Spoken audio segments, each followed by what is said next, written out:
হাবিব সালামুন আলাইকা সালাওয়াতুল্লাহ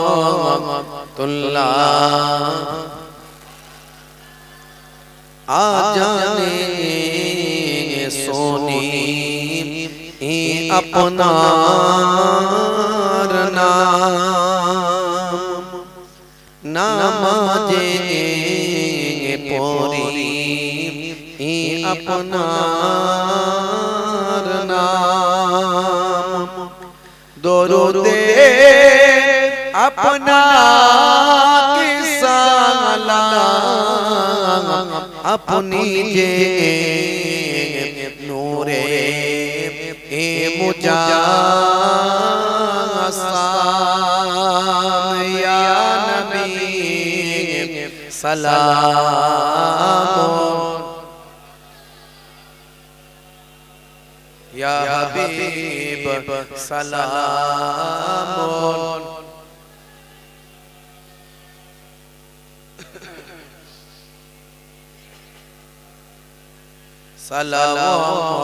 সালাওয়াতুল্লাহ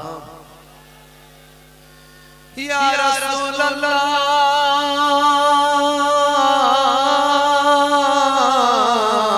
ইয়া হাবিবাল্লাহ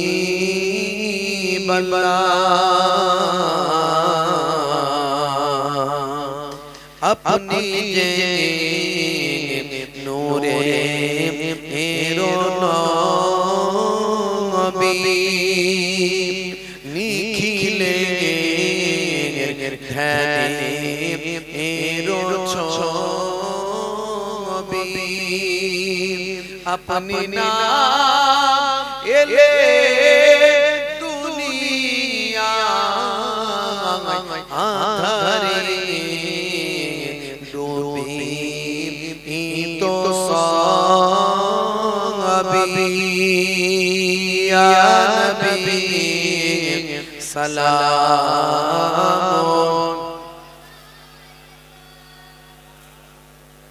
ইয়া রাসূল সালাম আলাইকা ইয়া হাবিব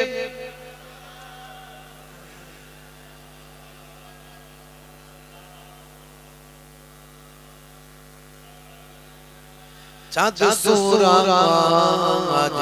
আকা আসে সেই আলো হৃদয় না আসে এলে তাই হে নবী মানবীর মনের আকাশে ইয়া নবী সালামুন আলাইকা ইয়া রাসূল সালামুন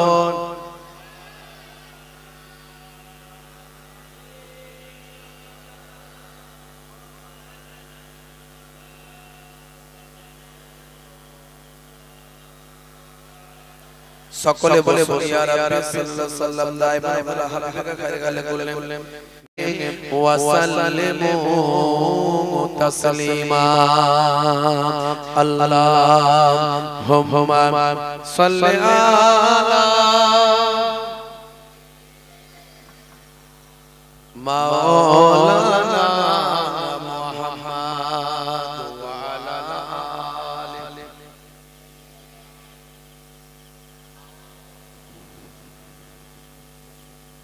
আমি গোলাম তোমার হে পরওয়ার গোলাম করে রেখো আমারে করো কবুল ভিখারি আমায় দুনিয়া মানুষের দুয়ারে দুনিয়ার মানুষের দুয়ারে আল্লাহুম্মা সাল্লি আলা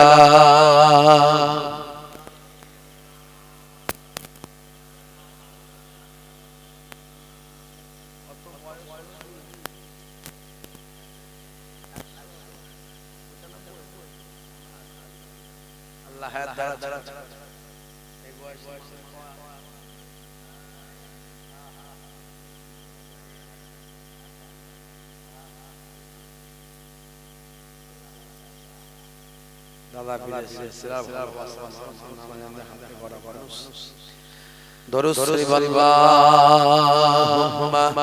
সাল্লি আলা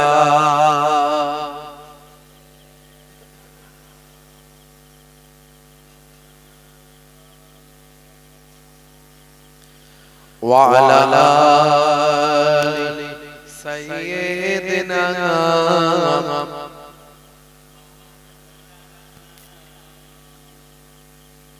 আমি লিখব চিঠি দেব তোমায়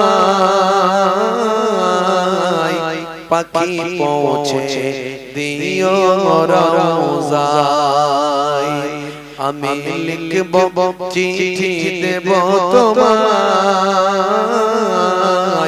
পাখি পৌঁছে দিও রওজায় বলুন সুবহানাল্লাহ জোরে হবে না আমি লিখব চিঠি দেব তোমায় পাখি পৌঁছে দিও রওজায় আমি থাকব বসে আশায় চিঠির উত্তর আসবে আমার গায় আমি লিখব চিঠি দেব তোমায় পাখি পৌঁছে দিও রওজায় কবে আসবে মদিনার পয়গাম গায়ে বাঁধব হাজিদের গ্রাম কবে আসবে মদিনার পয়গাম গায়ে বাঁধব হাজিদের গ্রাম আমি ঘুরব মদিনার চারিপাশ আমি ঘুরব মদিনার চারিপাশ দু চোখে দেখব সবসে গম্বাদ আমি লিখব চিঠি দেব তোমায় পাখি পৌঁছে দিও রওজায় আল্লাহুম্মা সাল্লি আলা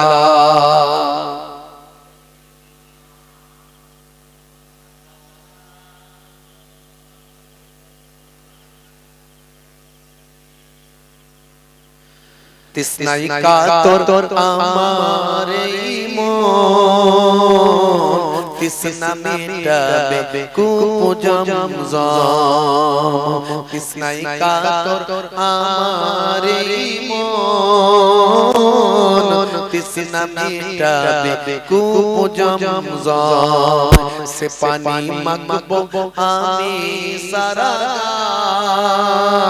গায় পাখি পৌঁছে দিও রওজায় আমি লিখব চিঠি দেব তোমায় পাখি পৌঁছে দিও রওজায় আমি থাকব বসে আশায় চিঠির উত্তর আসবে আমার গায় চিঠির উত্তর যদি না পাই জীবন মরণ সবই যে বৃথাই চিঠির উত্তর যদি না পাই জীবন মরণ সবই যে বৃথাই যে প্রেমের চাদর ওই কুরুনির গায় যে প্রেমের চাদর ওয়াইস কুরুনির গায় সে প্রেম নবীর আশিক করে চায় যে প্রেমের চাদর ওয়াইস কুরুনির গায় সে প্রেম নসিব করো গো আমায় আমি লিখব চিঠি দেব তোমায় পাখি পৌঁছে দিও রওজায় আমি থাকব বসে আশায় চিঠির উত্তর আসবে আমার গায়ে আল্লাহুম্মা সাল্লি আলা وعلى آل سيدنا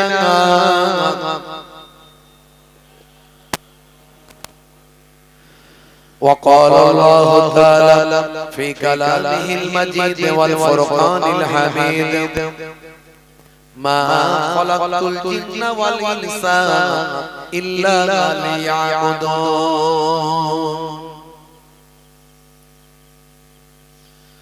وقال الله تعالى أيضا في كتابه مخبرا ومكروا ومكر الله والله خير الماكرين وقال النبي صلى الله عليه وسلم من تمسك بسنتي عند فساد أمتي فله أجر 100 شهيد إلى آخر الحديث أو كما قال عليه الصلاة والتسليم শ্রদ্ধেয় সম্মানীয় মঞ্চ উপবিষ্ট প্রবীণ বয়স্ক আমার বাপজি আল্লাহ করে নেক মানুষ তিনি আছেন উলামায়ে কেরামেরা আছেন সামনে উপবিষ্ট আছেন হাজী হুজ্জাজেরা মুসল্লি এজামেরা সামিন হযরতরা স্নেহের বাচ্চারা মাইক্রোফোনের আওয়াজে কান লাগিয়ে আছেন আমার মায়েরা বোনেরা জাতি ধর্ম বর্ণ নির্বিশেষে শ্রোতা বন্ধুরা প্রত্যেককে ফুরফুরা দরবার শরীফ ছোট হুজুর পীর কিবলা রাহমাতুল্লাহ আলাইহির নেক ছেলে নাতি মায়াপুর নগরী হুজুর পীর কিবলা রাহমাতুল্লাহ আলাইহির ছেলে পৌত্র আমার হরিফুলা দরবার শরীফের পক্ষ থেকে আমি মুহিবুল্লাহ হুসাইনি সকলকে আন্তরিক সালাম শুভেচ্ছা ভালোবাসা জ্ঞাপন করি আল্লাহ পাকের রহমত সমস্ত ঈমানদারের উপর হোক জোরে বলুন আল্লাহুম্মা আমিন কিছু সময় জিকিরুল্লাহ জিকিরুন নবীর আলোচনা আল্লাহ করে সারা জীবন আলোচনা শুনছেন ওয়াজ শুনছেন দীর্ঘ সময় ধরে আমার অত্যন্ত প্রিয় মানুষ জনাব হযরত মাওলানা মুহতারাম জাহিদুল ইসলাম বন্ধু সাহেব তিনি নবী পাকের জীবনী বলছিলেন আমি শুনতে পাচ্ছিলাম আল্লাহ নবীর জীবন জিন্দেগীর কথা শুনে আমাদের জীবনকে আলোতে দয়ার নবীর আলোতে আমাদের নিজেদের জীবনকে আলোকিত করতে হবে তবে কাজ হবে সোনার নাম মুসলমান নয় মানার নাম মুসলমান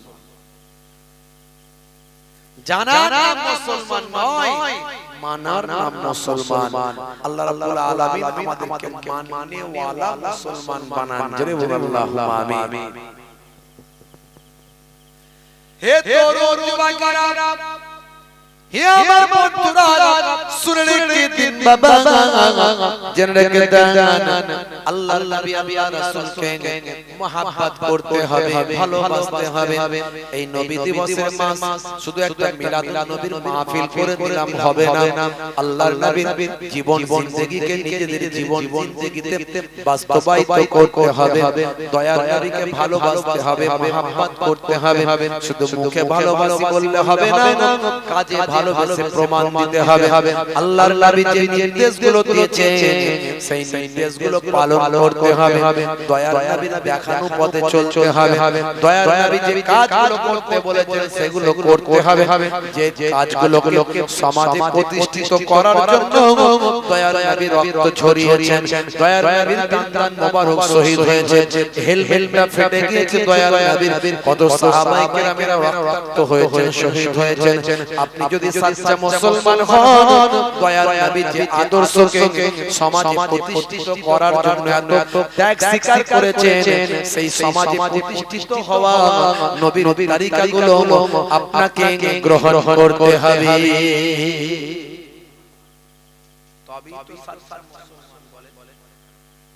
নবী ভালোবাসি, নবী ভালোবাসি, নবীর জন্য জীবন দিয়ে দিতে পারবো, অথচ নামাজও পড়েন না, নবীর একটা সুন্নত নাই। এর নাম মুসলমান নয়, নবী প্রেম নয়। হে তরুণ যুবকেরা, হে আমার বন্ধুরা শুনে রেখে দিন বাবা, জেনে রেখে দেন হে মুসলমান, আল্লাহর নবী আল্লাহর রাসূলের আলোচনা আমরা করছি, পৃথিবীর শ্রেষ্ঠ আলোচনা। আমার আল্লাহ কোরআন মাজিদের ভিতরে বললেন ওয়ারাফা'না লাকা যিকরাক, হে নবী আপনার আলোচনাকে আমি আল্লাহ উচ্চ মর্যাদা, উচ্চ সম্মান দান করেছি। শুধু তাই নয়, পৃথিবীর বুকে তোমাদের আমি আল্লাহ একটা মডেল পাঠিয়েছি। কোন মৌলবী আজকে তুমি অনুসরণ করবে, সেই মৌলবী একদিন পথভ্রষ্ট হতে পারে। কোন মাওলানার অনুসরণ তুমি করবে, সেই মাওলানা একদিন পথভ্রষ্ট হতে পারে। কোন পীর সাহেবের অনুসরণ করবে, সেই পীর সাহেব একদিন পথভ্রষ্ট হতে পারে। তাই পৃথিবীর মানুষের জন্য কোন মাওলানা, মৌলবী, পীর সাহেবকে আমি মডেল বানাই না। হে দুনিয়ার মানুষ, তোমাদের জন্য তোমাদের নবীকে মডেল বানিয়েছি। লাকাদ কানা লাকুম ফি রাসূলিল্লাহি উসওয়াতুন হাসানা। তোমাদের জন্য তোমাদের নবীর মধ্যে আছে উত্তম আদর্শ। কারণ কোন মাওলানা, মৌলবী, পীর সাহেব যদি তোমার মডেল হয়, আমার পীর সাহেব যা বলবে তাই, আমার মাওলানা সাহেব যা করতে বলবে তাই করব, আমার মাওলানা সাহেব যেমন ভাবে চলছে সেভাবে চলবো। আজকে মাওলানা সাহেব ভালো আছে, একদিন তুমি বিপদগামী হতে পারবে, তখন তুমি কি করবে?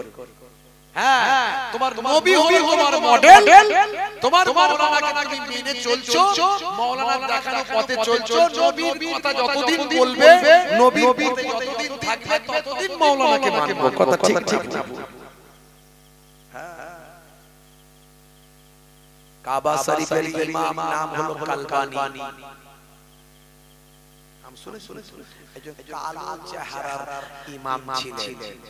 কেউ কেউ বলছেন উনি বহুদিনের ইমাম নন, উনি তারাবির নামাজের ইমাম রমজান মাসে। আবার কেউ কেউ বলছেন অনেক ইমামতি করেছেন। কাবা শরীফের ইমাম কালবানী। হে তরুণ যুবকেরা, তিনি এক সময় বলেছিলেন আমি কিভাবে কাবা ঘরের ইমাম হলাম।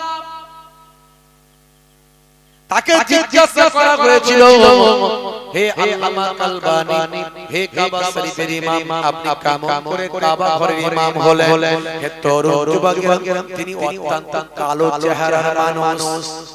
হে তরুণ যুবকেরা, হে আমার মুরব্বিয়ানেরা, তিনি তখন বলেছিলেন আমি মাঝে মাঝে বাইরে চলে যেতাম, মায়ের কথা শুনতাম না, মায়ের সঙ্গে বদমাইশি করতাম, আমি মায়ের সঙ্গে খুনসুটি করতাম। আমার আম্মা জান রেগে যেতেন মাঝে মাঝে, আমার উপর রাগান্বিত হয়ে আমাকে বদদুয়া করতেন। হে তরুণ যুবকেরা, আল্লাহর নবী বলেন বাম্মায়ের দোয়া আল্লাহর দরবারে কবুল হয়, এতে কোনো সন্দেহ নাই। দাওয়াতুল মাজলুমের, দাওয়াতুল মুসাফিরের, দাওয়াতুল ওয়ালিদিনা ওয়ালাদিহি, তিন শ্রেণীর ডাক আল্লাহর আরশে তৎক্ষণাৎ কবুল হয়, এতে কোনো সন্দেহ নাই। একটা হলো ভাই আমার মাজলুম ব্যক্তির ডাক। মাজলুম ব্যক্তি যার উপর অত্যাচার করা হয়েছে, যার উপর জুলুম করা হয়েছে, ওই ব্যক্তি যদি আল্লাহর দরবারে দোয়া চায়, আয় আমার আল্লাহ, আমার লোক বল নাই, আমার জল বল নাই, আমার অর্থ বল নাই, আমি সাবার করে নিলাম, ওই ব্যক্তি আমার উপর জুলুম করছে, আমার ক্ষমতা নাই, আমি অসহায় হয়ে গিয়েছি, আমি তোমার উপরে ছেড়ে দিলাম, তুমি ফয়সালা করে দিও। হে তরুণ যুবকেরা, আমার নবী বলেন আল্লাহর দরবারে যখন কোনো মাজলুম ব্যক্তি দোয়া চায়, মাজলুমের দোয়াটা আমার আল্লাহর আরশে কবুল হয়ে যায়। দাওয়াতুল মুসাফিরের, কোন মুসাফির ব্যক্তি সফরে গেছে, বিদেশে গেছে, কোন প্রয়োজনে বিদেশে চলে গেছে, সেখানে তার বাপ নাই, মা নাই, ভাই নাই, বোন নাই, আত্মীয় স্বজন গুলো নাই, সেই জায়গায় গিয়ে যখন বিপদে পড়ে যায়, সেই সময় যদি মুসাফির ব্যক্তি আমার আল্লাহর দরবারে যদি দোয়া চায়, হে তরুণ যুবকেরা, আল্লাহর নবী বলেন ওই মুসাফির ব্যক্তির দোয়া আল্লাহর আরশে কবুল হয়। দাওয়াতুল ওয়ালিদিনা ওয়ালাদিহি, তিন শ্রেণীর ডাক আল্লাহর আরশে কবুল হয়, এতে কোনো সন্দেহ নাই। হে তরুণ যুবকেরা, তার মধ্যে একটা হলো পিতামাতার বদদোয়া, পিতামাতার দোয়া আল্লাহর আরশে কবুল হয়, এতে কোনো সন্দেহ নাই।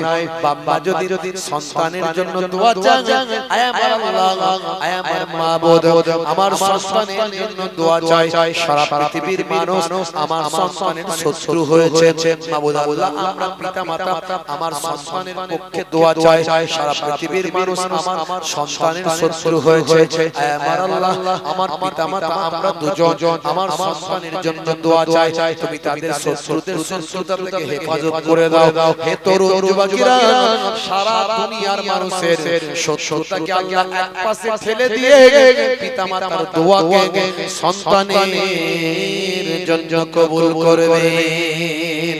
আল্লাহর নবী বলেন পিতামাতার দোয়া আল্লাহর আরশে কবুল হয়ে যায়।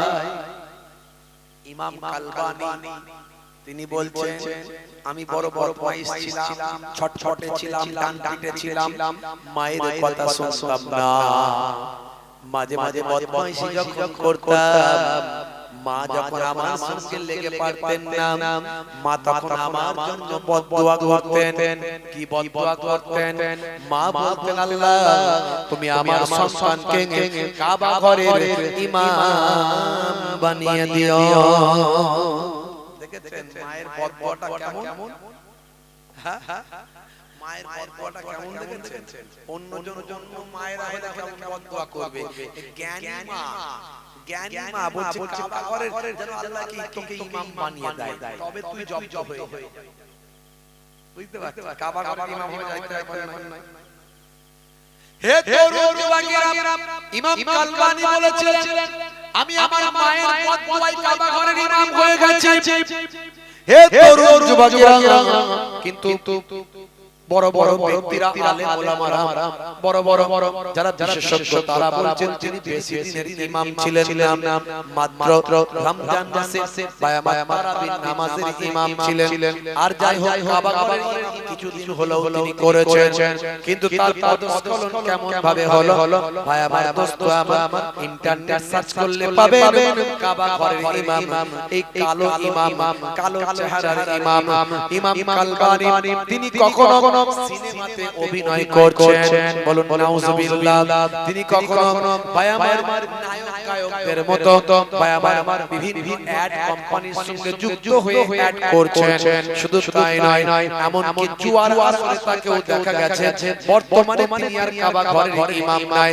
তাহলে মনে রাখবেন যে কোন সময় যে কারো পদস্খলন হতে পারে না। এই জন্য আমার আল্লাহ তাআলা পৃথিবীর কোন মানুষকে কোন মানুষের জন্য মডেল বানালেন না। হে যুবকেরা, আমার আমরা পৃথিবীর কোন মাওলানাকে সারা পৃথিবীর মানুষের জন্য মডেল বানালেন না, সারা পৃথিবীর মানুষের জন্য কোন ওলিকে কোন পায়গাম্বার বা পীরকে কোন মুর্শিদকে মডেল বানালেন না। যার হৃদয়টাকে আমার আল্লাহ পরিষ্কার করেছিলেন, স্বচ্ছ বানিয়েছিলেন, বারবার সিনা চাক হয়েছিল, জমজমের কুয়ার পানি দিয়ে যার সিনাটাকে ধৌত করা হয়েছিল, কুদরতভাবে তাকে পরিষ্কার পরিচ্ছন্ন করা হয়েছিল। আখির জামানার পয়গম্বর বানানো হয়েছিল, যার কোনদিন পদস্খলন হবে না। আমার আল্লাহ সেই নবীর কথা বললেন, হে পৃথিবীর মানুষ শুনে রেখে দাও, জেনে রেখে দাও বাবা, তোমাদের জন্য তোমাদের নবীর মধ্যে আছে উত্তম আদর্শ। তোমাদের নবীকে তোমাদের জন্য মডেল, সেই নবীকে তোমরা মেনেছো, সেই নবীকে অনুসরণ করো। আর নবী বলছেন শুধু মুখে ভালোবাসি ভালোবাসি বললে হবে না, কাজে ভালোবাসি। আল্লাহর নবী বলেন শুধু মুখে নবী ভালোবাসি বললে হবে না, কাজে ভালোবাসতে হবে। কে আমাকে ভালোবাসে আমি সেটা নিজেই বলছি। হে তরুণ যুবকেরা, আল্লাহর নবী বলেন মান আহাব্বা সুন্নতি ফাকাদ আহাব্বানি ওয়া মান আহাব্বানি কানা মাই ফিল জান্নাহ। হে তরুণ যুবকেরা, আল্লাহর নবী বলেন যে আমার সুন্নতকে ভালোবাসলো সে আমি রাসূলকে ভালোবাসলো, আর যে আমি রাসূলকে ভালোবাসলো সে আমার সঙ্গে জান্নাতি হয়ে গেল। জোরে হবে না, জোরে হবে না। নবীর সুন্নাত নবীর তরিকা ভালোবাসতে হবে সবচেয়ে বেশি, তবেই আপনি নবীকে ভালোবাসা হবে। নবী নামাজ পড়েছেন না ছেড়েছেন? জোরে বলেন। হে যুবক, তুমি নামাজ ছেড়ে দিয়ে কেমন করে বলছো আমি নবীর প্রেমিক আশিকে রাসূল, আবার এখন বলছে আশিকে রাসূল। যা করে সব ভুল আর নিজের পরিচয় দেয় আশিকে রাসূল। নবীর জীবন জিন্দেগি মাথা থেকে পা পর্যন্ত পাওয়া যায় না, আবার নাম দিয়েছে আশিকে রাসূল। আশিকে রাসূল হলে বলতে হয় না, লোকে বলে, আপনাকে পরিচয় দিতে হবে। ছোট হুজুর কেবলা আশিকে রাসূল ছিলেন, রাসূলের কথা বলতে বলতে তুমি কাঁদো তো দেখি। যারা কাঁদে ওয়াজ করতে দোয়া চাইতে ভাবছো তারা কি ওই নাটক করে করেছে, অত সহজ এই অন্তত তাদের সাদা হয়ে গেছে, তাই তাই চোখ চোখ পানি বলছে। কাঁদা সহজ ব্যাপার নয়, কাঁদা সহজ ব্যাপার নয় ভাইরা আমার। হে তরুণ যুবকেরা, হে আমার বন্ধুরা, শুনে রেখে দিন বাবা, জেনে রেখে দেন হে মুসলমান, আপনি নবী পাককে ভালোবাসেন। নবী পাক সারাটা জীবন নামাজের জন্য জিহাদ করেছেন, কষ্ট পেয়েছেন, সারাটা জীবন নামাজকে প্রতিষ্ঠা করার জন্য দয়াল নবী আমার কত অত্যাচার জুলুম সহ্য করেছেন। সারা শরীরে রক্ত ঝরেছে নবীর আমার, সারা শরীরটা রক্তাক্ত হয়ে গিয়েছে নবীর আমার। তাইফের মাটিতে আল্লাহর নবী আল্লাহর রাসূল উপর হয়ে পড়েছেন, দয়াল নবীর শরীর থেকে রক্ত গিয়ে তার জুতো মোবারকে জমে গিয়ে রক্তটা বসে গিয়েছে। হে যুবকেরা, হুয়া আমার বন্ধুরা, হে আমার মুরব্বিয়ান, শুনে রেখে দিন বাবা, জেনে রেখে দেন নবী আমার ইসলামের প্রচারের জন্য, নামাজকে প্রতিষ্ঠা করার জন্য কত আমার মহব্বত করেছেন নবী আমার, কত ভালোবেসেছেন ইসলামকে প্রতিষ্ঠা করার জন্য, কত মহব্বত করেছেন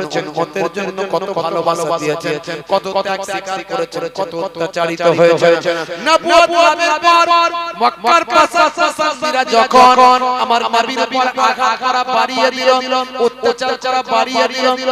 আল্লাহর নবীর কথা যখন তারা শুনতে চাইল না, হে তরুণ যুবকেরা, চাচা আবু জাহিল আবু লাহাব যখন জুলুম বাড়িয়ে দিল, আল্লাহর নবীর আশ্রয়গুলো যখন একে একে বিদায় নিল, আম্মা জান খাদিজাতুল কুবরা বিদায় নিল, হযরত দাদা আব্দুল মুত্তালিব বিদায় নিলেন, হে তরুণ যুবকেরা, চাচা জান আবু তালিব ছিলেন, তিনিও বিদায় নিলেন। মক্কার কুফারেরা আমার নবীর উপর জুলুম অত্যাচার বাড়িয়ে দিল। কেন বাড়ালো?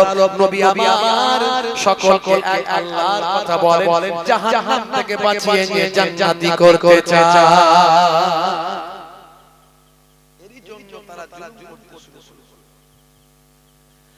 হে তরুণ যুবকেরা, হে আমার বন্ধুরা, আল্লাহর নবী দেখলেন মক্কার মানুষেরা অত্যাচার বাড়িয়ে দিয়েছে, মক্কার মানুষেরা হিদায়াত হতে চায় না, কিন্তু তায়েফের মানুষেরা তারা তো আমার আত্মীয় স্বজনদের মধ্যে সম্পর্ক, মদিনা শরীফে আমার নানার বাড়ি, সে নানার বাড়ির সঙ্গে তাদের সম্পর্ক। হে তরুণ যুবকেরা, আমার আত্মীয়দের মধ্যে তো সেখানকার সম্পর্ক হয়েছে। তিনজন আমার পরিচিত আত্মীয়, তিনজন বড় বড় লিডার আছে, তাদের কাছে গিয়ে যদি দ্বীনের দাওয়াত দিই, তারা যদি দ্বীনের দাওয়াতটা গ্রহণ করে, তাহলে তায়েফের মানুষেরা হিদায়াত প্রাপ্ত হবে। হে তরুণ যুবকেরা, হে আমার মুরব্বিয়ানেরা, শুনে রেখে দিন বাবা, জেনে রেখে দিন বাবা, আল্লাহর নবী তায়েফের জমিনে গিয়ে ওই তিনজন বিখ্যাত বড় বড় নেতার কাছে, যারা শরতের সম্পর্কে আল্লাহর নবীর আত্মীয় হতেন, হে তরুণ যুবকেরা, তাদের কাছে গিয়ে ইসলামের দাওয়াতটা দিলেন,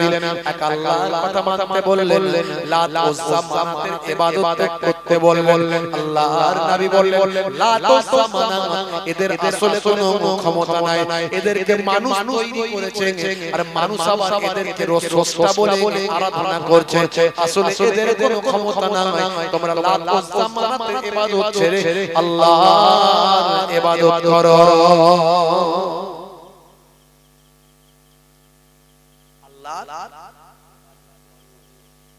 বুঝতে পারছেন?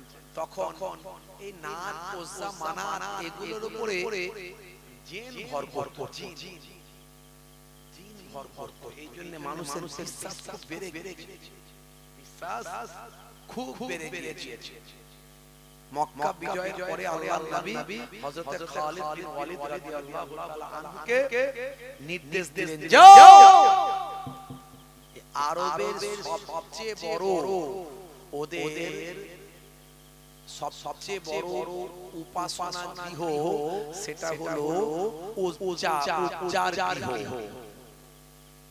সবচেয়ে বড় যারা আরবের মানুষ সবচেয়ে বেশি যার উপাসনা করে তার নাম হচ্ছে উজ্জা। হযরতে খালিদ বিন ওয়ালিদ রাদিয়াল্লাহু তাআলা আনহুকে নির্দেশ দিলেন, যাও হে খালিদ, ওয়ালিদের পুত্র খালিদ, আল্লাহর সাইফুল্লাহ, আল্লাহর তলোয়ারি, আল্লাহর তলোয়ার, যাও তোমাকে নির্দেশ দিলাম, মক্কার কাবা ঘরের পাশে যত ওরা খোদা বানিয়েছিল সব ধ্বংস হয়ে গেছে, সব নিষ্ক্রিয় নির্জীব, সব জড় পদার্থকে ওরা খোদা বলেছিল, সব ধ্বংস হয়ে গেছে, কোনো অস্তিত্ব নাই। বুঝে গেছে যে এগুলো তো আমরা তৈরি করেছি, করে আবার খোদা বলছি, এটা নাকি আমাদের স্রষ্টা, কি করে হতে পারে? কিন্তু এখনো পর্যন্ত উজ্জা আছে, সে উজ্জাকে লোকে জ্যান্ত খোদা বলে, একেবারে জ্যান্ত খোদা বলে। যাও খালিদ, সে উজ্জার সঙ্গে মোকাবেলা করে উজ্জাকে ধ্বংস করে মানুষকে বুঝিয়ে দাও যে এই জড় পদার্থের কোনো ক্ষমতা নাই, ক্ষমতা একমাত্র আল্লাহর। বুঝতে পারছো? হে তরুণ যুবকেরা, হে আমার বন্ধুরা, শুনে রেখে দিন বাবা, জেনে রেখে যান, হযরত খালিদ বিন ওয়ালিদ রাদিয়াল্লাহু তাআলা আনহু 30 জন অশ্বারোহী সৈন্য নিয়ে নাখলা নামক জায়গায়, হে তরুণ যুবকেরা, কাবা ঘর থেকে মক্কা শরীফ থেকে 60-62 কিলোমিটার, 62 মাইল দূরে, 62 মাইল উত্তর দিকে কাবা ঘর, মক্কা শরীফ থেকে উত্তর দিকে 62 মাইল নাখলা নামক জায়গায় গেলেন। তরুণ যুবকেরা, হে আমার মুরব্বিয়ানেরা, সেখানে পাহাড়ের উপর উপরে বিশাল আকারে সুসজ্জিত সুসংগঠিত শক্তিশালী একটা উপাসনা গৃহ, সেই উপাসনা গৃহটার নাম হলো উজ্জার উপাসনা গৃহ।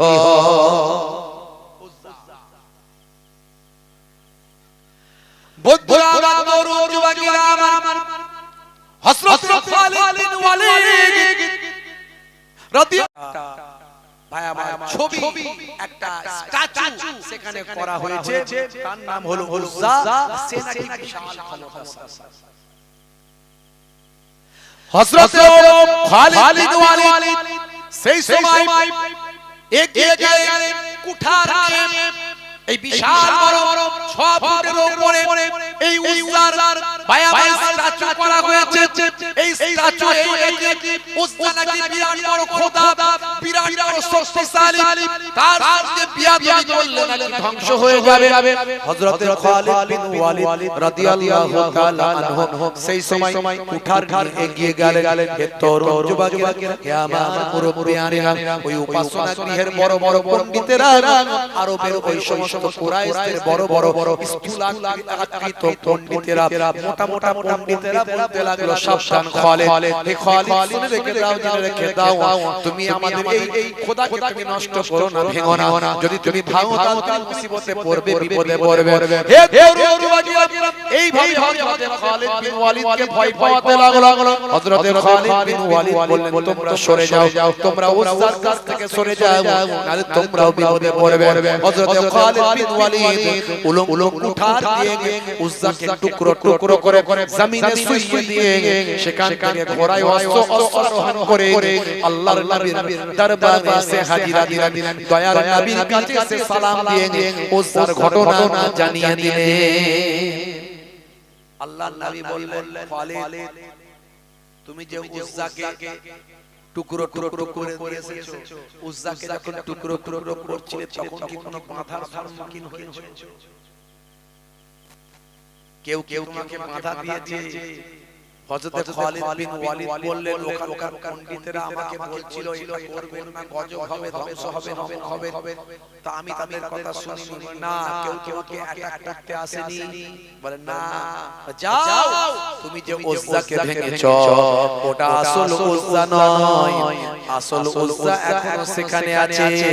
এ খালিদ, তোমাকে আবার যেতে হবে, যাও, তুমি সেখানে মোকাবিলা করে আসল উজ্জাকে ধ্বংস করে আসো। আরবের মানুষ মনে করে যা কিছু আরবের মানুষ করে সব উজ্জার নামে করে, উজ্জা আমাদের পক্ষে আছে, তাহলে আমাদের কোনো চিন্তা নাই। মুহাম্মদ সাল্লাল্লাহু আলাইহি ওয়াসাল্লামকে উজ্জার নামে ধ্বংস করব। তারা বলে, যাও, আরবের মানুষদের বুঝিয়ে দাও আসলে উজ্জার কোনো ক্ষমতা নাই, যা আছে ক্ষমতা সব একমাত্র মহান আল্লাহ। হে তরুণ যুবকেরা, হে আমার বন্ধুরা, শুনে রেখে দিন বাবা, জেনে রেখে দেন, আল্লাহর নবীর নির্দেশ পেয়ে আল্লাহর তলোয়ারি সাইফুল্লাহ আবার 30 জন সৈন্য নিয়ে অশ্বারোহী আরোহী সৈন্যদের নিয়ে তড়িৎ গতিতে ছুটতে লাগলেন। চল 65 মাইল পার করে সেই পাহাড়ের উপরে উঠে বলে নাখলা পর্বতে, ওই নাখলা পর্বতের উপরে সেই সুসংগঠিত সুসজ্জিত সেই বাবা বিশাল বড় উপাসনা গৃহের ভিতর প্রবেশ করলেন। এবারে ভাই আমার, ওই সমস্ত পণ্ডিতেরা বুঝতে পেরেছেন যে এবার মনে হয় আসল উজ্জাকে ধ্বংস করতে এসেছে। এবার তারা তলোয়ারি দিয়ে বাধা দিল, কিন্তু এই স্থলক্রান্ত ভাই আমার স্থূলকৃত এই মোটা মোটা চেহারার পণ্ডিতেরা আল্লাহর তলোয়ারির সামনে কি দাঁড়াতে পারে? বাবা কোচোটা হয়ে গেল, কেউ পালিয়ে গেল। হে তরুণ যুবকেরা, যারা বাধা দিতে এসেছিল তারা ধ্বংসপ্রাপ্ত হলো, পালিয়ে গেল। আল্লাহর সাইফুল্লাহ, আল্লাহর তলোয়ারি হযরত খালিদ বিন ওয়ালিদ রাদিয়াল্লাহু তাআলা আনহু সেই সময় তার ভাই আমার উলম তরবারি নিয়ে ঢুকে পড়লেন। আরো গভীরে গেলেন, চারিদিকে অন্ধকার, ভয়ঙ্কর পরিবেশ। হে তরুণ যুবকেরা, হে আমার মুরব্বিয়ানেরা, অন্ধকারাচ্ছন্ন মশাল জ্বলছে, চারিদিকে ধোঁয়ার কুণ্ডলিকায় ভরে উঠেছে চারিদিকের পরিবেশটা অত্যন্ত ভয়ঙ্কর পরিবেশ বাইরে আবার আরো গভীর রুমের মধ্যে চলে গেলে গভীর গৃহের মধ্যে সেখানে পৌঁছাতে গিয়ে দেখেন আবার একটা 6 ফুট লম্বা কম বেশি একটা বিশাল বড় উজ্জ্বল চেহারা আগে ওই চেহারার মতোই দেখতে সুশ্রী ভাবে সাজানো হয়েছে আলতো ভাবে পোশাকটা দেওয়া হয়েছে অর্ধলঙ্গ অবস্থায় নারী দেহটা তৈরি করা হয়েছে কি সুন্দর দৃষ্টি নিয়ে তাকিয়ে আছে যেন ভয়ঙ্কর আকৃতি কাউকে অ্যাটাক করবে কিংবা তাকে সে গ্রাস করে নেবে এইভাবে তাকিয়ে আছে হে তরুণ যুবকেরা হযরত খালিদ বিন ওয়ালিদ উলঙ্গ কোঠার গিয়ে গেলেন এমন সময় দেখতে পাওয়া যায় উলঙ্গ কোঠার যখন চালাতে যাবে পেছন দিক থেকে একটা ভয়ঙ্কর জিন এসে হাজির হয়ে যায় ভয়ঙ্কর জিন তার চেহারা থেকে যেন আলো ঝরে ঝরে পড়ছে চেহারা থেকে যেন রক্ত ঝরে ঝরে পড়ছে চোখ যেন ঠিকরে বের হয়ে আসছে হে তরুণ যুবকেরা হযরত খালিদ বিন ওয়ালিদকে বললেন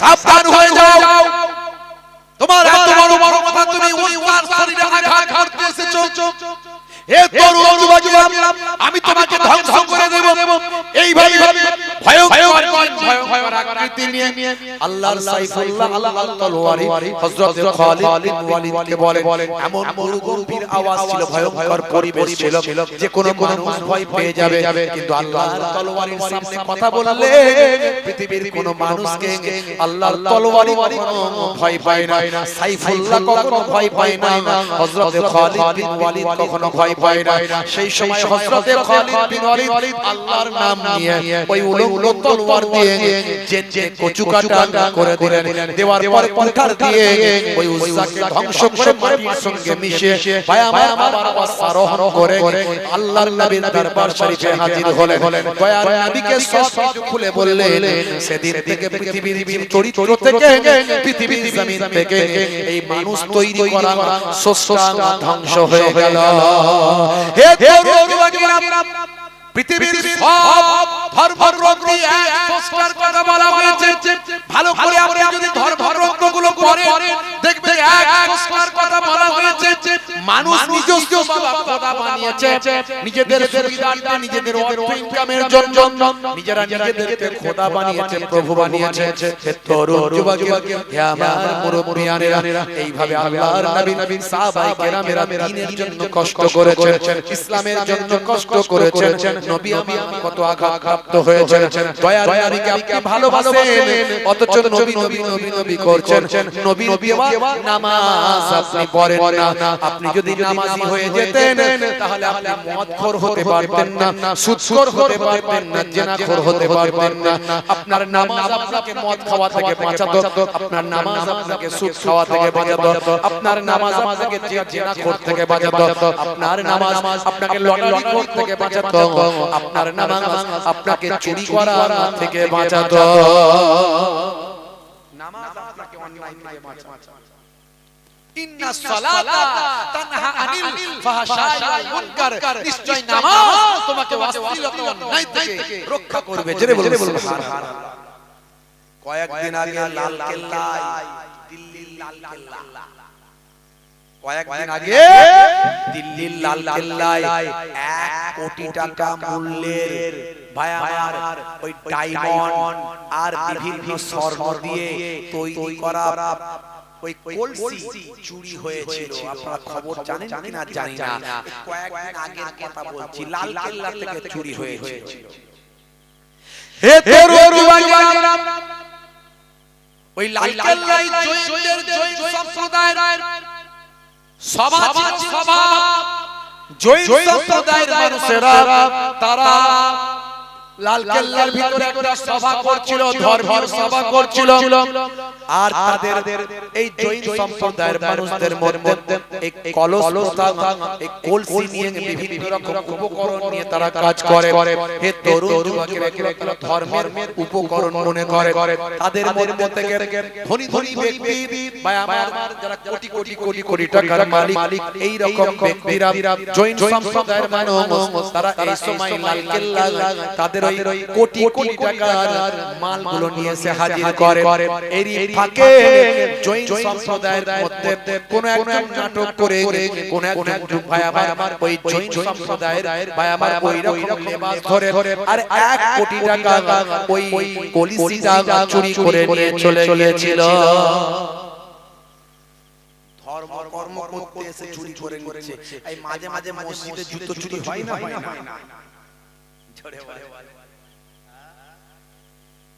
নামাজি জুতো চুরি করে না, চোর নামাজি সেজে চুরি করে। যে প্রকৃত নামাজি হবে সে চুরি করতে পারবে না। ভালো ভালো জুতো, দামি দামি হাজার 2000 3000 টাকা দাম। নামাজিরা নামাজ পড়তে যায়, নামাজের জন্য জানো নামাজের মহব্বত, ও জুতো আমার রইল চুরি হোক আর যাই আর চোর ওই শানে থাকে, পেছনের কাতারে দাঁড়াবে, সবচেয়ে শেষে ঢুকবে, দেখবে কাল কতটা দাম বেশি, আগে বেরিয়ে ফট করে নিয়ে হাওয়া। হে তরুণ যুবকেরা, হে আমার বন্ধুরা, শুনে রেখে বাবা, আপনি যদি নামাজি হয়ে যান আপনি অন্যায় পথে ধাবিত হতে পারবেন না। আপনি যদি রাসূলের সুন্নাত মেনে চলেন ওজনে ঠকাতে পারবেন না। ছোটদের স্নেহ না করে পারবেন না, বড়দের সম্মান না করে পারবেন না। আল্লাহর নবী বলেন যে ছোটদের স্নেহ করে না আর বড়দের সম্মান করে না সে আমি রাসূলুল্লাহ আমার উম্মত নয়। হে তরুণ যুবকেরা, আপনি যদি প্রকৃত নবীর শিষ্য হন আপনি না ভাই আমার পিতামাতার অবাধ্য হতে পারবেন না। আপনি যদি নবীর প্রকৃত শিষ্য হন আপনি কখনো ভাই আমার ওই নেশা করতে পারবেন না। আজকাল মুসলমানের ছেলে নেশা করে আছে না নাই? ভালো চলছে, ধান্দা খাচ্ছে, রজনীগন্ধা কারবারে অশান্তি চালাচ্ছে, শান্তি মন করবে কমল, খাচ্ছে ওরা বিমল। যেখানকার যাবে, যেখানে বসবে, যেখানে থাকবে সেখানকার চষে দিয়ে বেরিয়ে যাবে। আমি বলি 12 বছর ঘাস জন্মাবে না, বুঝতে পারছেন? গায়ে হাতে ট্যাটু আঁকা, হেঁটে চলে আঁকা বাঁকা, গায়ে হাতে হেঁটে চলে আঁকা বাঁকা, কাছে গেলে দেখা যায় সুস্থ ছেলে না, তিরঙ্গার দুর্গন্ধে টেকা যায় না, তিরঙ্গার দুর্গন্ধে টেকা যায় না।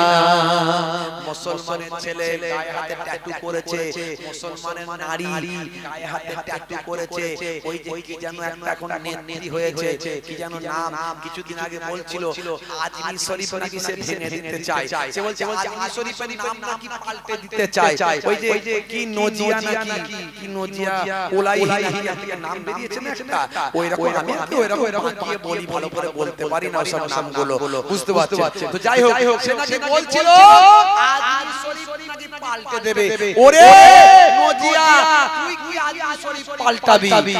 তোদের যারা গুরুদেব, তোরা যাকে গুরুদেব মনে করিস, বাবা মনে করিস, তারাও আজমি শরীফে এসে খাজা গরিব নওয়াজের দরবারে এসে দোয়া করে আল্লাহর কাছে। জোরে বলুন, কত বড় বড় নেতা মন্ত্রী দেখবি, জানা আজমি শরীফে ভাঙ্গে যা, একবার দেখ। আমরাও তো দেখতে চাই খাজা গরিব নওয়াজ কেমন অরিজিনাল ছিলেন, আমরাও দেখতে চাই।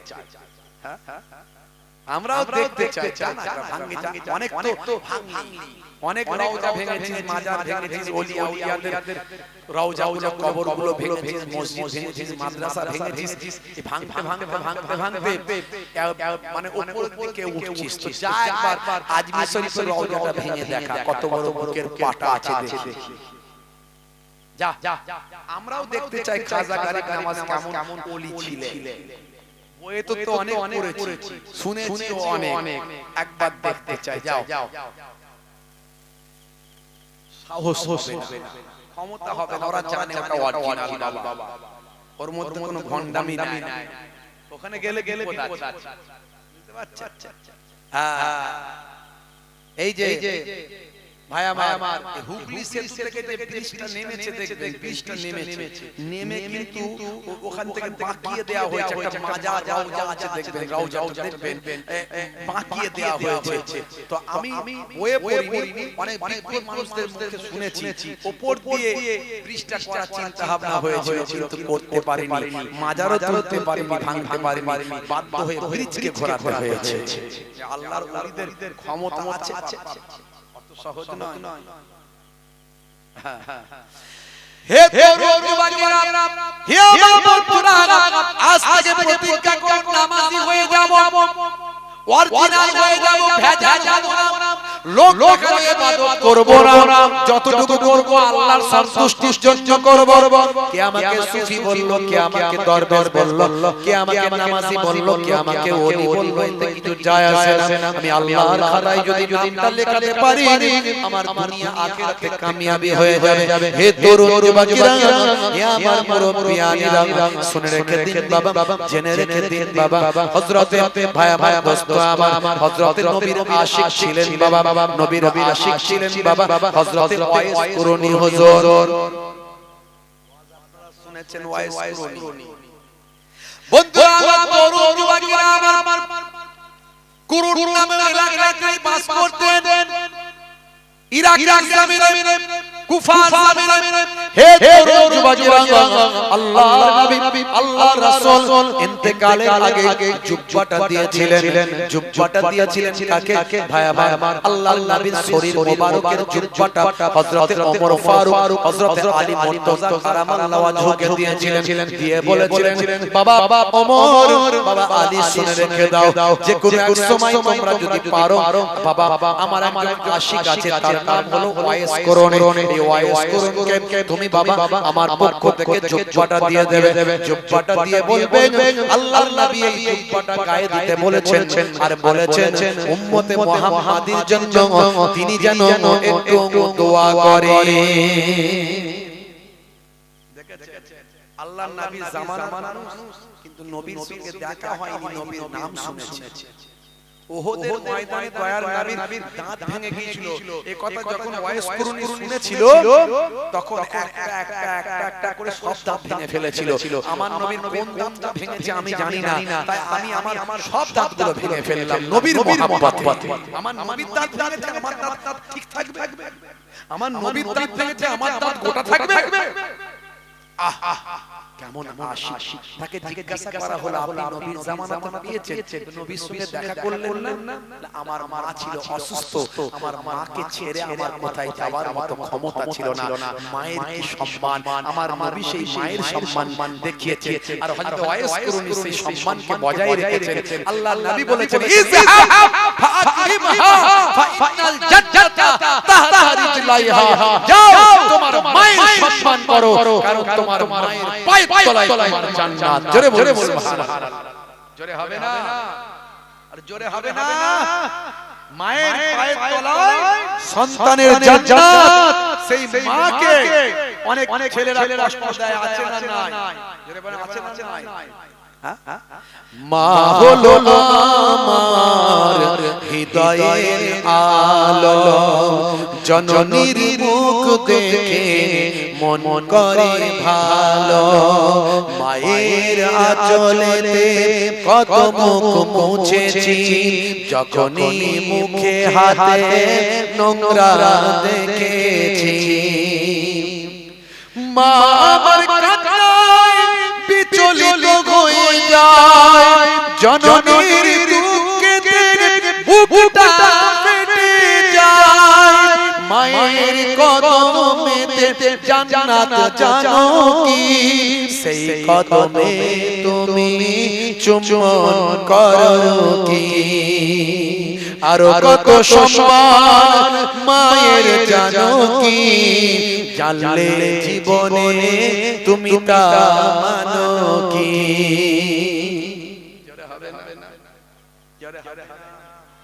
মাকে কষ্ট দেবেন না বাপ, যতই নামাজ রোজা দিন ধর্ম সব থাক, মাকে যদি কষ্ট দেওয়া দেন বাপ, সব বরবাদ হয়ে যাবে, সব টাকা নষ্ট হয়ে যাবে। নবীর সাহাবী হযরত আলকামা রাদিয়াল্লাহু তাআলা আনহু, নবী পাকের সাহাবী হযরত আলকামা রাদিয়াল্লাহু তাআলা আনহু, বুঝতে পারছেন? সাহাবী নবী পাক, এই কষ্ট হচ্ছে আপনাদের? হ্যাঁ হতে শেষ করে দেব, জোরে শেষ করে দেব। আচ্ছা কারা কারা চার হাত তুলে দেখানো দেখি। এত মানুষ চাই না যখন শেষ করে দিই। আমি বলেছি কারা কারা চার হাত তুলে, এত মানুষ হাত তুলে দিয়েছে, ঝুঁকে ঝুঁকে যাচ্ছে। মা ছিল এক গো আলকামা সাহাবীর, বড় ভালোবাসতো পুত্র মোর বেনাজির। মায়ের হৃদয়ে ব্যথা লেগে যায় যখনই, মা বলে প্রভু আমি তার জননী। জোরে হবে না? এখন সব তো অনেক সৃষ্টি বেরিয়েছে, বুঝতে পারছো? কি যে শিল্পীরা মাঝে মাঝে লেখে, আমার ভাই কিছু ঢোকে না। লিখতে হবে সঠিক। আমি কোন শিল্পী নয়, ভাঙাচোরা একটু কবি, আর যা হয় নিজেই বলি, আমারই লেখা আমি গাই, ও কারো কাছে পাবেন না। ভাঙাচোরা একটু কবি বলতে পারে, সময় পেলে দু চার কলম চালায়। এখন সব শিল্পী বেরিয়েছে, সব কত রকমের কি যে লিখছে, মানে ওই জানে না, বুঝতে পারছো? যে গাইছে তার তো আমি চিনছি না, যে গাইছে তার তো আমি চিনছি না, কিন্তু শিল্পীদেরকে ভেবে চিন্তে লিখতে হবে যেন বার্তাটা ঠিক যায়, সঠিক কথাটা যেন লিখি। আর এমন গজল গাইছে মাঝখানে এত মিউজিক, এত ঠিকঠাক ঢুকাচ্ছে, সে গজল হচ্ছে না, গান হচ্ছে, বলে কথা ঠিক ঠিক বলে। কি অবস্থা! এই আল্লাহর জিকির করছে, এমন করছে যেন মিউজিক বাজছে।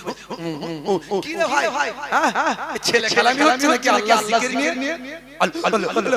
কি রে ভাই, পরিষ্কার হবে আল্লাহ আল্লাহ বল, ঠিক আছে, মজা হচ্ছে, কোরআন হাদিস নিয়ে মজা হচ্ছে, না চলবে না বাবা, চলবে।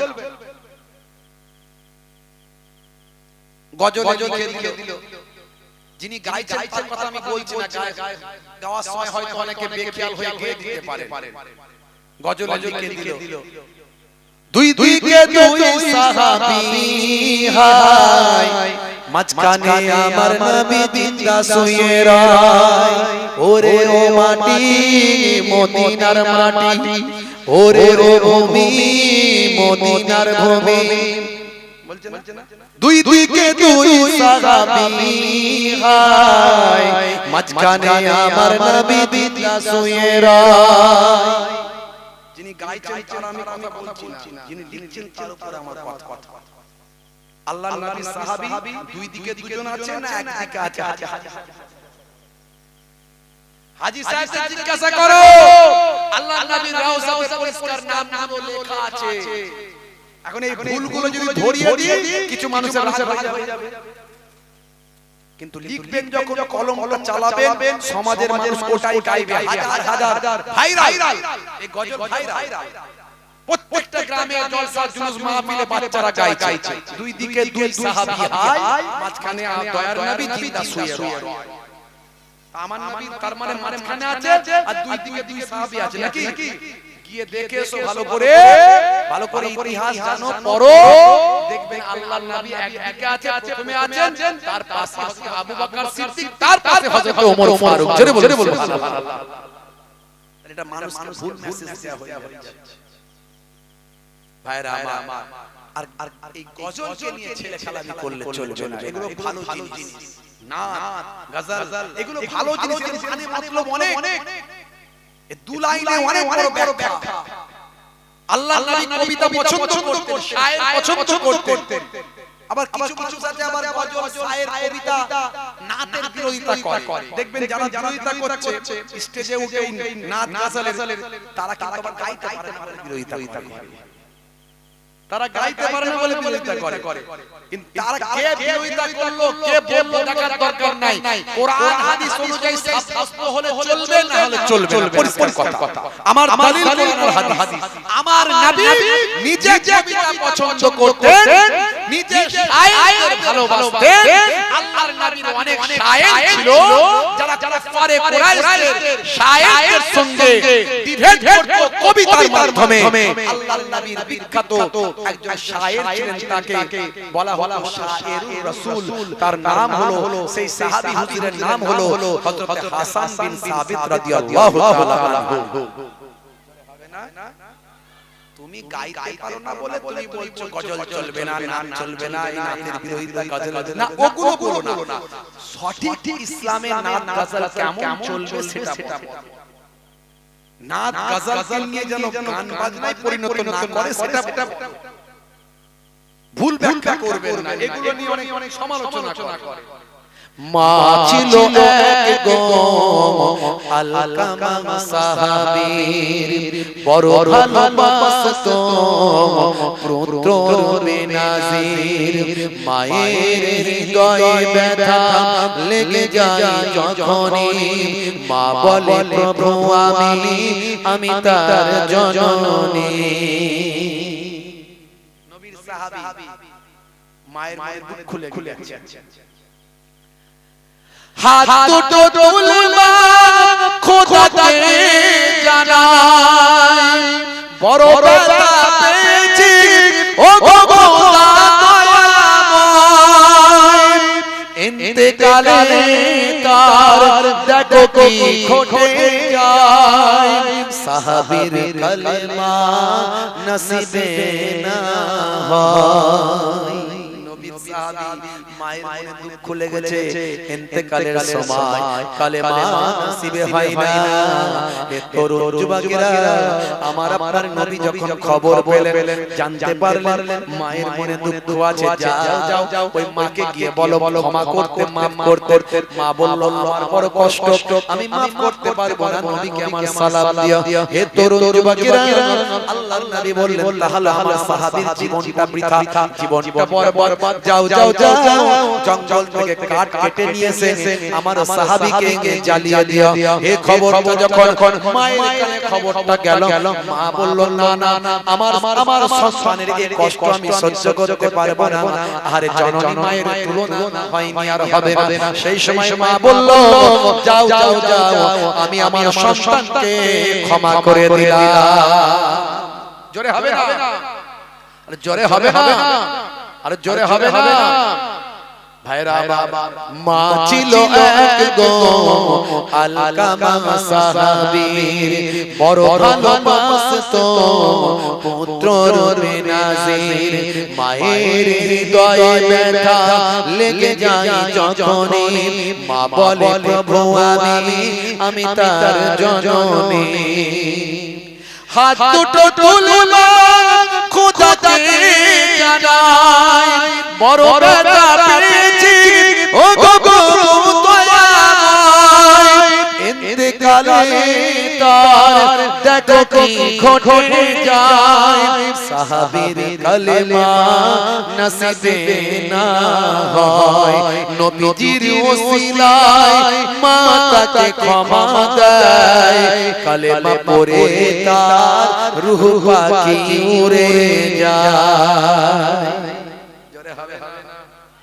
জোরে হবে না, মা হলো আল্লাহর বড় এক নিয়ামত। দুনিয়ার সন্তান করো তার খিদমত, মায়ের দোয়াতে বাইত ওলিয়া। আল্লাহর দেওয়া মা হলো রহমান। জোরে হবে না, সেই মায়ের দেখভাল করতে হবে।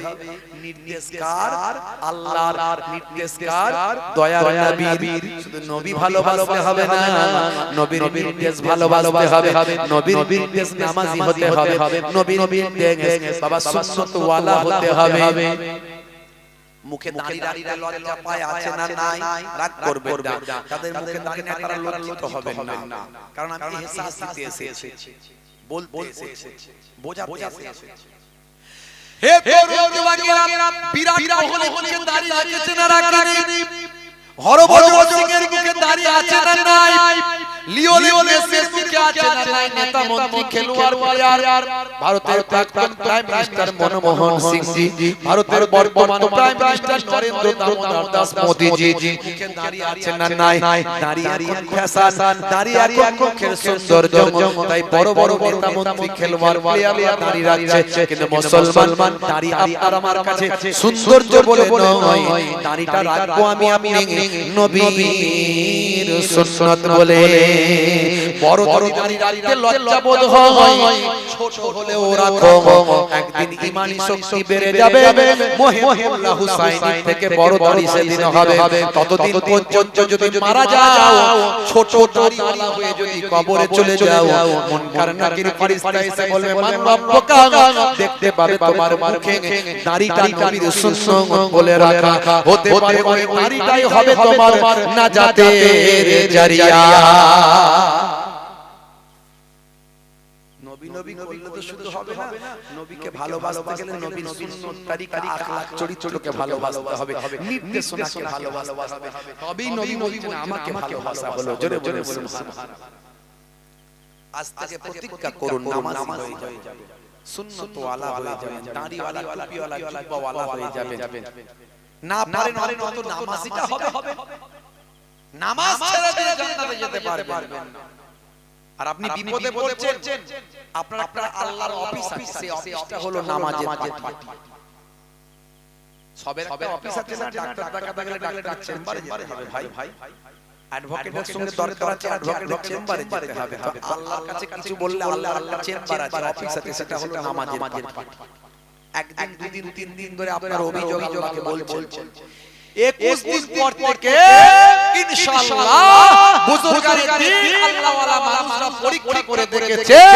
21 দিন পর থেকে আল্লাহর কাছে যে দোয়া চাওয়া হয় অন্তর থেকে চাইতে ইনশাআল্লাহ একটু করে সব কবুল হয়ে যায় জোরে হবে না ভাইরা আমার সেই নামাজিটা যদি হয়ে যায় মুয়াজ্জিন তো বারবার বলছে হাইয়া আলাস সালাহ এসো নামাজের দিকে এসো নামাজে এলে কি হবে মুয়াজ্জিন আবার বলছে হাইয়া আলাল ফালাহ নামাজে এলে আমি আল্লাহ তোমাকে কামিয়াবি দান করে জোরে হবে না বাবাজি আমার নবী পাকের জীবন জিন্দেগি আজকে আমি বলতে পারলাম না কিছু নাসিহাত কথা বললাম নবী পাকের নির্দেশনার কথাগুলোকে বললাম আদর্শের কথাগুলো বললাম নিজেদের ঈমান আমলকে তরতাজা করার কথাগুলো বললাম আল্লাহ রাব্বুল আলামিন আমাদের কবুল ও মঞ্জুর করেন আল্লাহুম্মা আমিন বলুন আল্লাহুম্মা আমিন ভাইরা আমার আগামী বছর এই মাহফিলটার জন্য একটুখানি আপনারা যদি দান সাদকা করেন একটু যদি নবী পাককে ভালোবেসে দান যদি আপনারা দেন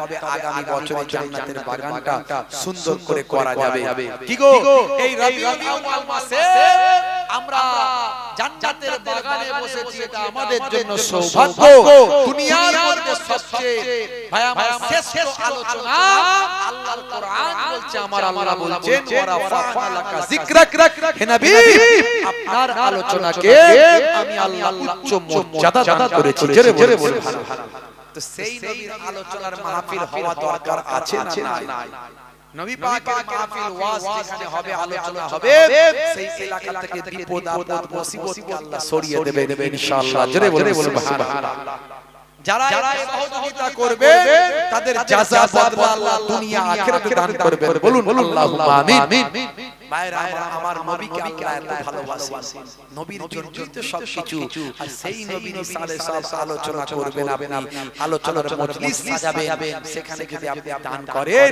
আপনার দান কমবে না টাকা পয়সা সম্পদ কমবে না কোরআন মাজিদে আমার আল্লাহ বলেছেন মান জাআ বিল হাসানাতি ফালাহু আসরু আমসালিহা এক দিলে বান্দা আমি 10 দেব জোরে বলুন সুবহানাল্লাহ ভাইরা আমার সেই দয়ার নবীকে ভালোবেসে আগামী বছরে জান্নাতের বাগানের জন্য আমি মাত্র 8 জনকে চাইবো জান্নাত হলো 8টা জান্নাত হলো 8টা 8 ভাইকে চাইবো 1001 টাকা করে একটু হাতটা তুলে দেখেন না ওই নবী প্রেমিক কারা আছেন হে যুবকেরা দয়ার নবীকে ভালোবাসো তার প্রমাণ দাও দেখি 1001 টাকা আমার নবী পাককে ভালোবেসে বাপ কবরে মা কবরে দাদা দাদি কবরে আজ টাকা আছে কাল থাকবে না কাফনের কাপড় ছাড়া কিছু সঙ্গে যাবে না আচ্ছা বলুন তো দেখি 1001 টাকা একজনও দেনেওয়ালা আছে মাশাআল্লাহ আমার বাপজি থাকতে না পেরে কে লিখছে মাশাআল্লাহ মা দু নম্বরে কে লিখছে কমেন্টসে কই তাড়াতাড়ি করো ভাইয়ের নামটা কি বললেন বাপজি আপনার নামটা কি ইনি তো মিজানুর গাজী আপনার নামটা কি আদর আলী গাজী সাহেব এই দুজন মিজানুর গাজী সাহেব আদর আলী গাজী সাহেব দুইজনে 1000 করে দান করলেন জোরে বলে মারহাবা বলুন মারহাবা নারে তাকবীর নারে তাকবীর নারে তাকবীর সিলসিলা হক ফুরফুরা শরীফ সিলসিলা হক মুজাদ্দিদুজ জামান লক্ষণ কাটি দক্ষিণ পাড়া গ্রামের ইসালে সওয়াব লক্ষণ কাটি দক্ষিণ পাড়া গ্রামের ইসালে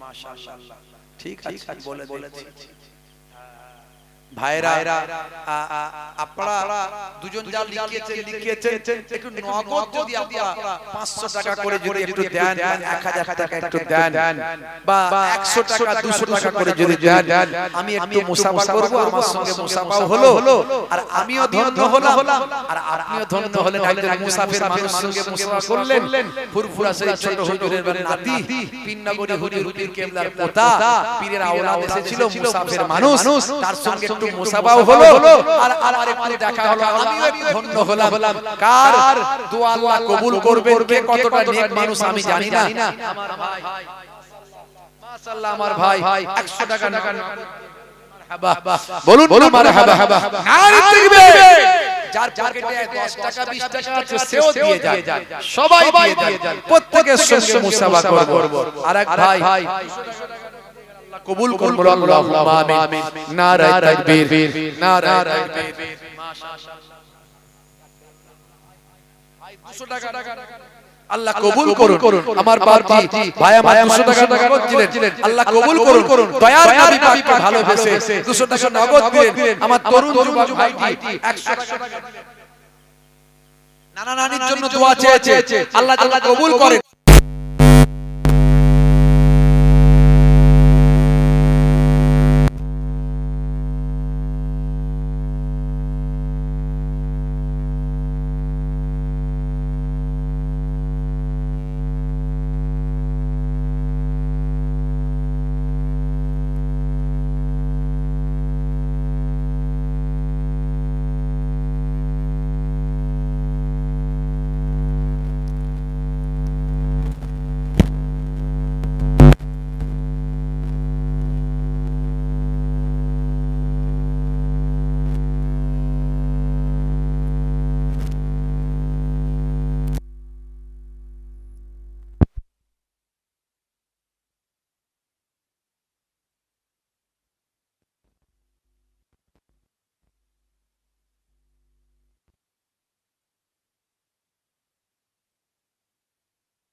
মদিনা দাতাদের নসিব করে দেয় কে কি নিয়ত করে দান করছে মাবুদ কেউ বাবার জন্য দেয় কেউ মায়ের জন্য দেয় ভাই ভাই বোনের সদস্যদের জন্য দেয় কারবার ব্যবসা বাণিজ্যের জন্য দেয় বিপদ আপদ মুসিবত থেকে হেফাজতের জন্য দেয় যে যা নিয়ত করে আয় ভাই সংসারের জন্য দেয় রুজি রোজগারের জন্য দেয় ছেলে মেয়ের পড়াশোনার জন্য দায় বদ্দিরা নিয়ত করে দেন মাহবুব কম বিকার বেশি আল্লাহ তুমি অন্তরের খবর জানো ইন্নামাল আমালু বিনিয়াত তোমার বান্দাদের নিয়তকে কবুল করে নাও তো জানো দাও হায়াত আসমত দারাজ করে দাও শরীরকে সুস্থ রেখে দাও কাজে কাজে ভালো অনুমতি দাও আল্লাহ হায়াতের ব্যবস্থা বাণিজ্য দাও মনে কাজে কবুল মঞ্জুর করে দাও দাদা দাদাকে কবুল করে নাও একের বদলে 10 একের বদলে 100 একের বদলে 700 মানে মান করে দাও তোমার মালিকা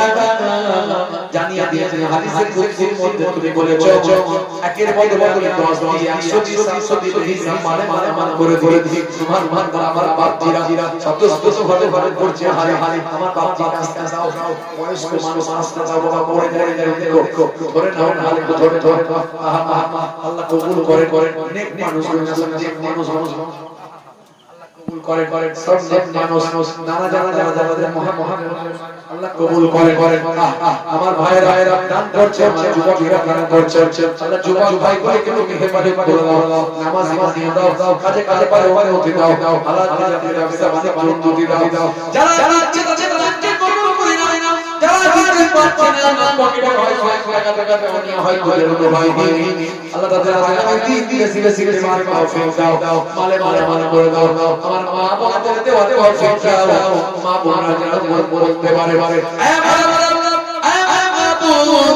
তাকে তো জানে দিয়ে বিপদে মুসিবতে হেফাজত করে দাও জানের পরিবর্তন দিদারে কাবা দিদারে মদিনা মেহমান দাদাদের নসিব করে দাও আমিন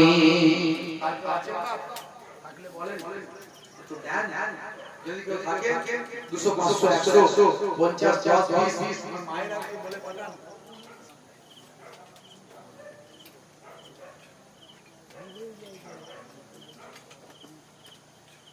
আপনি একটু আমার জন্য ভালো করে দোয়া করবেন ওহ এত প্রবীণ মানুষ আল্লাহর নবী বলছেন যার বয়স বেশি আমল বেশি সে তোমাদের মধ্যে নেককার বেশি আমিন দেখেন আমরা এত বয়স হয়েছে কতদিন ধরে ইবাদত করছেন আল্লাহ করে আল্লাহ আপনাকে কবুল করেন আমার জন্য দোয়া করবেন বুঝতে পারছেন তো করবেন তো নাকি আল্লাহ কবুল করেন আল্লাহ মাশাআল্লাহ এই বয়সে কিন্তু 95 বছর বয়স আল্লাহ করে আমার দাদা জানাজার কিন্না করে হুজুর 117 বছর হয়েছে 117 বছর বুঝতে পারছো যাই হোক আল্লাহ তাআলা কষ্ট আল্লাহ সবাই জানেন আপনারা যাই হোক আল্লাহ কবুল করেন আমার নামাজ জানাজার হুজুর কেবলা দুনিয়া মস্ত বড় জিন্দা ছিলেন আশিক রাসূল ছিলেন এই শরীর ছিল আল্লাহ তাআলা 3 দিন রাখা হয়েছিল ওসিয়াত লক্ষ মানুষ সবচেয়ে বেশি ওনার ভক্ত ছিল তাদের যা হুজুর বিওলা প্রায় ছিলেন লক্ষ মানুষ অনেক ঘটনা আছে বলছি ভাইরা যাই হোক আর কেউ থাকে দান করবেন বাপ